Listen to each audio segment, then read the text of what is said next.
This is Sumit Kumar. I hope आप लोग बहुत अच्छा होंगे और बहुत अच्छा मैथमेटिक्स कर रहे होंगे।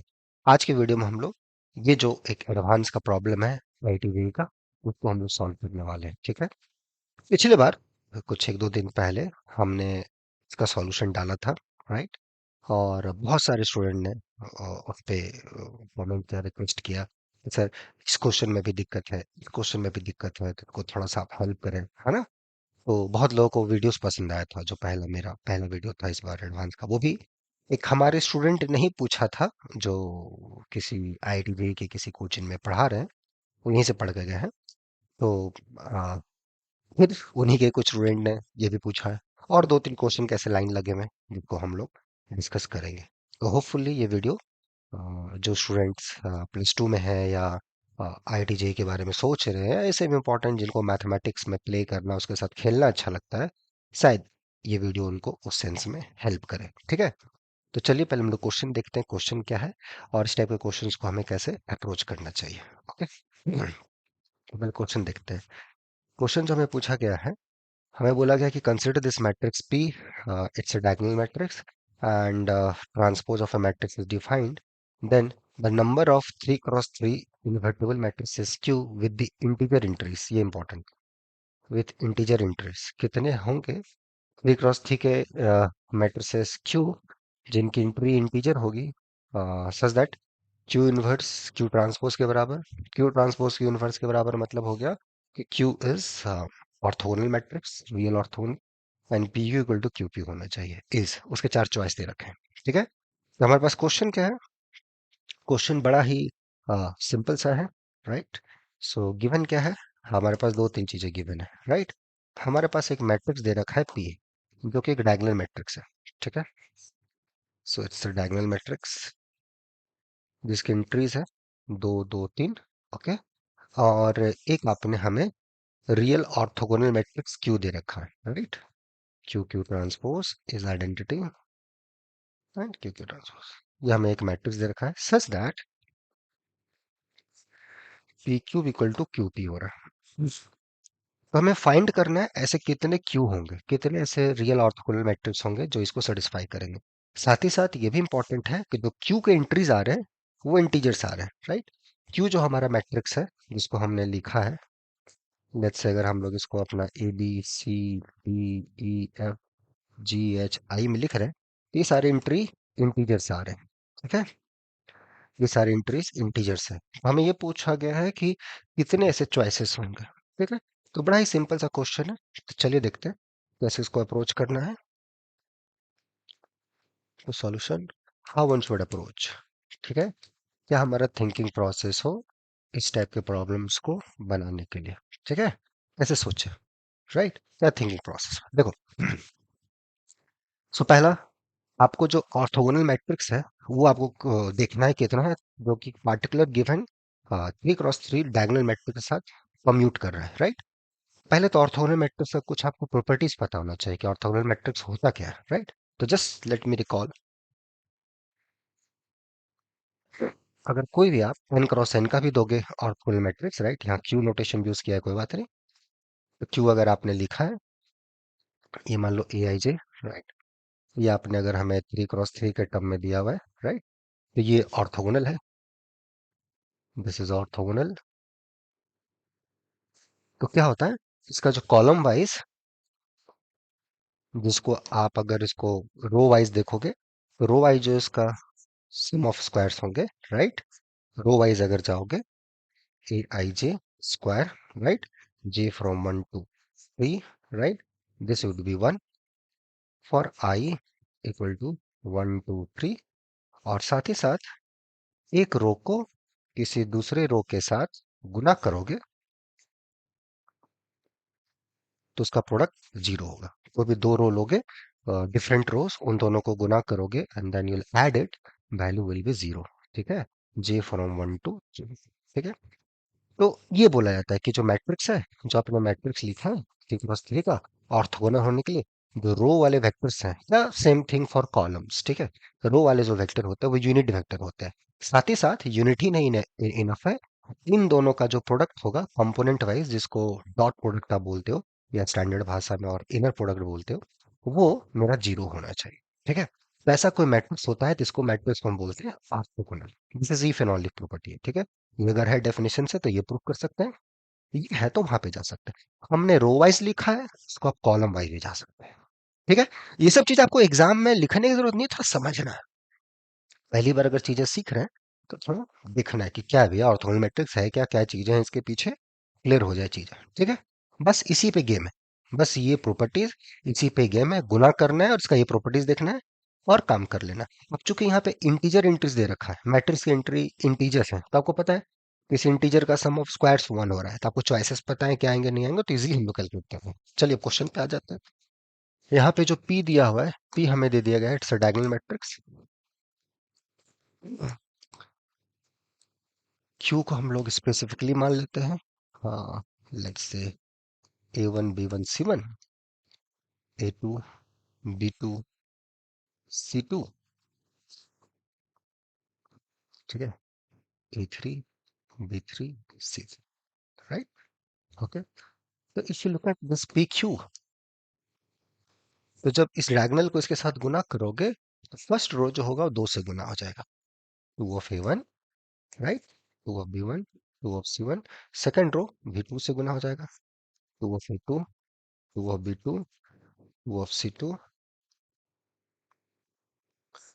थर्ड रो जो होगा वो 3 से गुना हो जाएगा, 3 of A3, हाँ, 3 of B3 and 3 of C3, right. Okay, आ जाओ QP पे।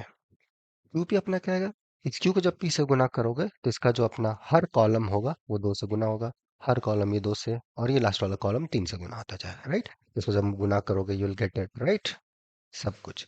सो 2 of A1, 2 of A2, 2 of A3, just simple multiplication, nothing else. B1 B2 B3, 3C1 3C2 3C3।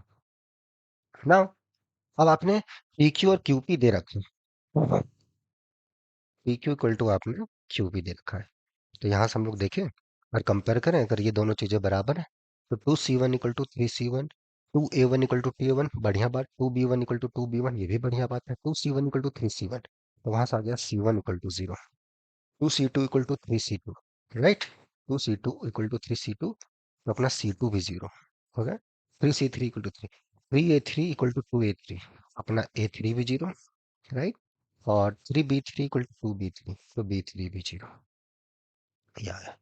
तो इस इक्वालिटी से इस मैट्रिक्स के मेरे C1 C2 0 आ गए और A3 B3 भी अपना 0 आ गया, बस हो गया, काम खत्म।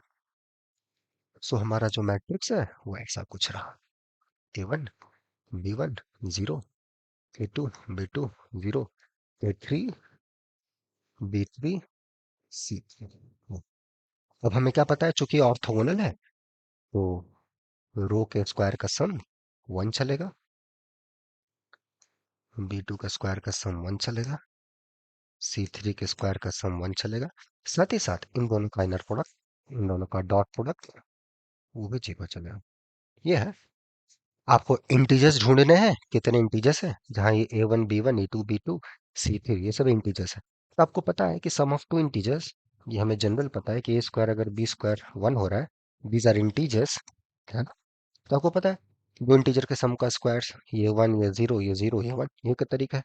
ए स्क्वायर के लिए दो चॉइसेस, यहाँ से ए के जो चॉइस आएंगे 1 - 1, और इस केस के लिए बी के जो चॉइस आएंगे वो 0 1, हाँ, बी के लिए जो चॉइस आएंगे वो भी 1 - 1, लेकिन ए का जब ये चॉइस आ रहा है तो बी यहाँ पर 0 है, यहाँ पे जब बी का जब चॉइस लिख रहे हो तो ए यहाँ पर 0 है, खत्म हो गया। तो ए स्क्वायर बी स्क्वायर, तो यहाँ पे जैसे आप जा रहे हो कि A1 स्क्वायर B1 स्क्वायर अपना ये 1 हो रहा है, इसका मतलब A1 का चॉइस 1 - 1, B1 0, A2 का चॉइस भी, और वाइस वर्सा, ठीक है, A2 square plus B2 square equal to 1, ये अगर 1 होगा तो ये 0, और ये अगर 1 होगा तो ये 0, ठीक है। अब साथ साथ आपको ये देखना है कि दोनों का प्रोडक्ट 0 होगा, अभी ध्यान दीजिएगा कि दोनों का कॉम्बिनेशन अपना ठीक है, ठीक है। तो यहाँ से ये क्लियर हुआ कि A1 अगर आप 0, A1 अगर आप दे रहे हो 1 या फिर -1, उसमें B1 का चॉइस 0 होगा, और B1 जब 0 होगा तो 0, उसमें फिर A2 को 1 नहीं होना पड़ेगा, A2 का चॉइस फिर से अपना 0 ही होगा, राइट। A1 जब नॉन 0 हुआ, फिर चूंकि चॉइसेस 1 और -1 ही है, तो उसमें ए टू जब ये वन या माइनस वन होगा उसमें ए टू को जीरो होना पड़ेगा, क्योंकि need the product should be zero, क्योंकि ये अगर वन डाल दोगे तो फिर उधर जीरो आएगा, वो वन या माइनस वन आ जाएगा विच नॉट पे। तो ए वन के लिए अपना दो चॉइस है ना, तो बी वन उसमें जीरो, राइट। फिर ए टू के लिए वाइस वर्सा। इस टाइप से हम लोग जाएंगे तो आराम से चीजों को अपना कर सकते हैं। ठीक है, क्या इसको ऐसे अभी हम लोग को देखेंगे। देखो, तो अब जैसे हमने अभी बताया आपको, आप यहाँ पे आराम से ये ध्यान देना, ए वन ए टू दोनों के दोनों एक साथ वन में हो सकते हैं, केसेस बना लेते हैं आराम से। ठीक है, चलो देखो, समझो इसको। ठीक है, तो यहाँ पे केस वन, ए वन अपना ए वन स्क्वायर अगर वन हुआ तो उसमें बी वन जो होगा वो जीरो होना पड़ेगा, right. Sum of square is equal to, तो अब ए टू, ए टू भी अपना वन माइनस वन है, बी टू भी वन माइनस, लेकिन ये प्रोडक्ट जीरो होगा, तो यहाँ से मेरा ये आ जाएगा कि भाई साहब फिर ए टू को जीरो होना पड़ेगा, बी टू अपना प्लस माइनस वन कुछ होगा। तो ए वन के लिए दो चॉइस, बी टू के लिए दो चॉइस, तो two into two there will be four choices. Case two, similar cases, a one square zero, b one square one, तो इसके लिए दो चॉइस। और उस केस में फिर ए टू को ए टू स्क्वायर, ये अपना ए टू स्क्वायर को वन होना पड़ेगा, बी वन स्क्वायर वन हो नहीं सकता, b one square b two square equal to zero. ठीक है, तो यहाँ पे दो चॉइस, यहाँ दो चॉइस, टोटल चार चॉइस, तो चार चॉइस प्लस चार चॉइस, एट चॉइस हो गए यहाँ पे इस टू क्रॉस टू ब्लॉक के लिए। इसके लिए टोटल आपके पास चार चॉइस हो गए। और ये सी थ्री, ये सी थ्री जो है, सी थ्री का स्क्वायर वन है, तो c three plus minus one, right. तो सी थ्री के लिए भी दो चॉइस, तो टोटल चार प्लस चार उधर से एट, और इधर टू इंडिपेंडेंट आठ। ठीक है, ये दो चॉइस के लिए चार प्लस चार एट, और ये सी थ्री इंडिपेंडेंट अपना, इसको कुछ लेना देना नहीं ऊपर वाले के साथ, no relation, at the end in the product zero, so this is done. So there are eight answer, so the answer to this question is eight. समझ गए? तो यहाँ पे अगर टिक मारना होगा तो हम लोग, या आंसर 16, चार चार आठ, और ये दो फुल। ठीक है, 16, 16 ही लिखा था ना, एट लिख दिया था, राइट। Eight into 16, right, 16। देखिए यहाँ पे एट भी दिया हुआ है, ध्यान दीजिएगा, है ना, है, राइट। Okay, this answer. कैसे इस क्वेश्चन को अप्रोच करना है, क्लियर हुआ? कैसे इसको जाना है, कैसे इसको समझना है, क्या तरीका है, देख लो, सिंपल सा है। तो बेसिकली आपको ये देखना है कि ऑर्थोगोनल मैट्रिक्स का क्या प्रॉपर्टी होता है। अगर ऑर्थोगोनल मैट्रिक्स का प्रॉपर्टी आपको नहीं पता है, क्वेश्चन नहीं बनेगा। सम ऑफ स्क्वायर्स, है ना, ऑफ इंटीजर, आपको वन चाहिए, उसके लिए क्या प्रॉपर्टीज होता है, या दो नॉन नेगेटिव इंटीजर का सम वन हो रहा है, वो किस केस में होता है, नहीं होता है, इस टाइप कुछ। और इस टाइप के क्वेश्चंस का पैटर्न देखोगे तो अब आईआईटी जेईई में पूछे जा रहे हैं एडवांस लेवल पे, राइट। हम लोग जो पढ़ते थे उसमें भी था, बट अब नेचुरल नंबर्स, इंटीजर्स, उस पे बेस्ड क्वेश्चन, इस टाइप पे फंक्शन बेस्ड क्वेश्चन भी पूछे गए, वो भी डिस्कशन करेंगे हम लोग। तो ये है, होपफुली ये वीडियो आपको समझ में आया होगा।